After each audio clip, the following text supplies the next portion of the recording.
everyone, this is Miss Courtney from Urbana Art and Soul. I wanted to talk to you today about some of your art materials.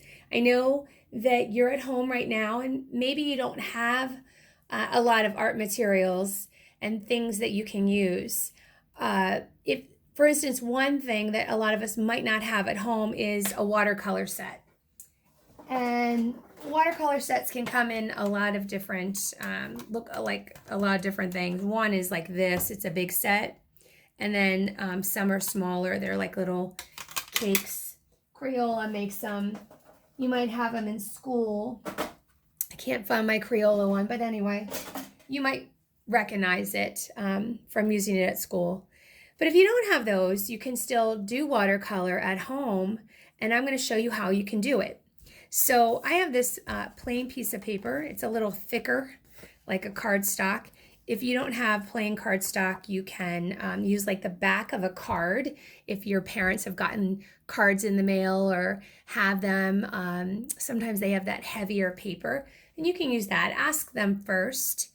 And then you're going to need your water-based markers, and a lot of you have markers that look just like this, or you might have another kind, as long as they're or another brand, as long as they're water-based, and that is the key. So to do this, I'm going to just make a couple little squares like this, and I want them spread out a little bit because when we add the water, it kind of spreads out. So you can see that I darkened it in for you. So I'm going to make a couple little squares just like this. And these are going to be my color pads. I'm just going to do 3 so you can get the idea. And I'm going to pick some colors from my marker set. And I think I'm going to do a purple. I'm going to do a green. And I'll do a red. And you can do all the colors. This is just what I'm doing. So you could have a pad of paper like this and you could have 10 colors on it. It's up to you. So I'm going to go ahead and in this square that I made with my pencil, I'm just going to put lots of marker on it. I'm going to really color it in. You're going to color it in so you don't see any white space. See how dark that is? It almost looks black.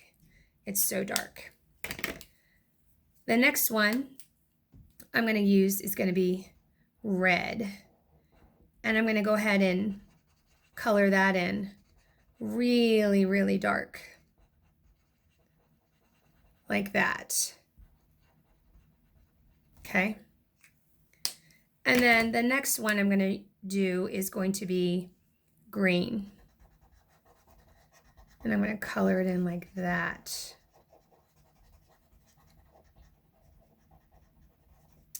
Okay. So I have 3 colors that are on my watercolor pad. And you might not have space underneath yours because you might do a lot more colors. I happen to have space because I only did the 3. I'm going to use this space as in a way to show you what's going to happen to these when we add the water. So you might be getting another piece of paper to do your watercolor on. So I'm just going to show you this so you can see what happens. So I'm going to just divide it up so I know I don't want to go above that line. And I have some water in a little container like this. You don't need a lot. And I have a brush. My brush just looks like this. You might have a different kind of brush.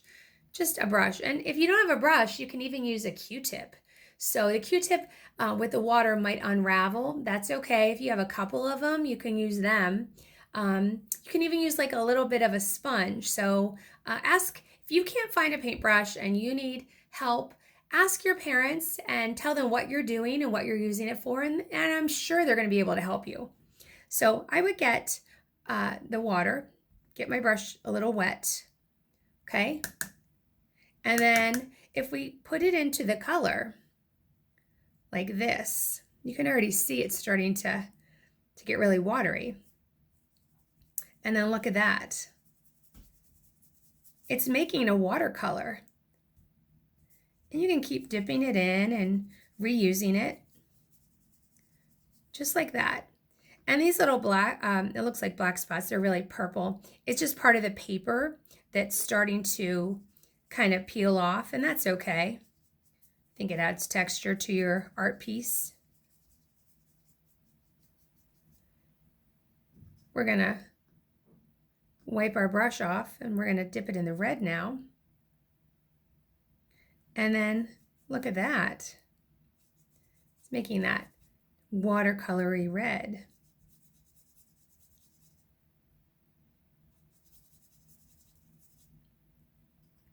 We're going to do the same thing with the green, just to show you.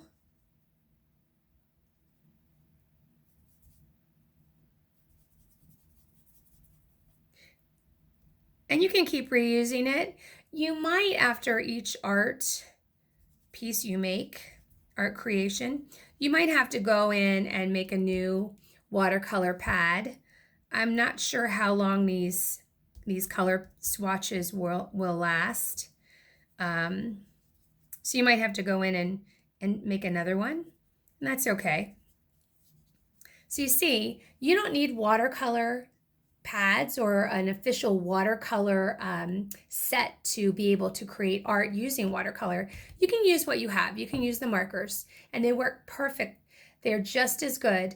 Sometimes I even like them a little better. So you can also, when you use your marker on your artwork, if you were to outline something, so for instance, if you were to draw a circle, okay, and you outline it in the marker like that, and you put water over the top, it'll start making that watercolor, but you see some of that marker stays on. So if you have something you've drawn and you want to outline it with a marker, and then you can put water over the top, it will make a watercolor, and your original drawing will stay. So the key is not to use too much water, just enough to take that marker and turn it into these beautiful paint colors. Okay, so keep making art, and now you know how to make your own watercolor. I can't wait to see what you come up with. Talk to you later. Bye.